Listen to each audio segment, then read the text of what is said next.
देखिए इतना घुप अंधेरा कि हाथ को हाथ सुजाई ना दे, इससे उमूमन कल्ब में वहशत पैदा होती है।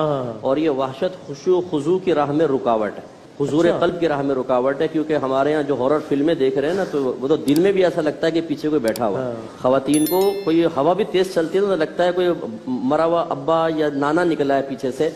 तो जहाँ इतना खौफ का आलम हो तो फिर ऐसे खौफ में नमाज पढ़ना मकरूह तहरीमी हो जाता है, गुनाह के नजदीक नजदीक। अच्छा, लेकिन हराम के नजदीक नजदीक। लेकिन ये जो घुप अंधेरा है, ये तो वहशत कल्ब जो पैदा करते हैं, ये कभी कभी रुकावट बन जाता हो, कभी कभी तो ये ज्यादा करीब में खुशी आपको दायरे कब्र का अंधेरा। देखिए इमाम गजाली रहमतुल्लाह ने लिखा है कि थोड़ी सी लाइट डिम करके नमाज पढ़ना अफजल है कि तवज्जो नमाज की तरफ मबजूल करने में इंतहाई मुआविन है। लेकिन जो आपने क्वेश्चन किया है ना, वो है कि इंतहाई घुप अंधेरा अगर वो, उसको मैं जवाब दे रहा हूँ। अगर थोड़ा बहुत हल्का फुल्का है और लाइट भी है, जैसे बाहर से आ जाती है बाद औक़ात कि नजर आ रही हैं चीजें और उसमें हुजूर कल्ब भी है, तो बहुत अच्छी बात है फिर तो।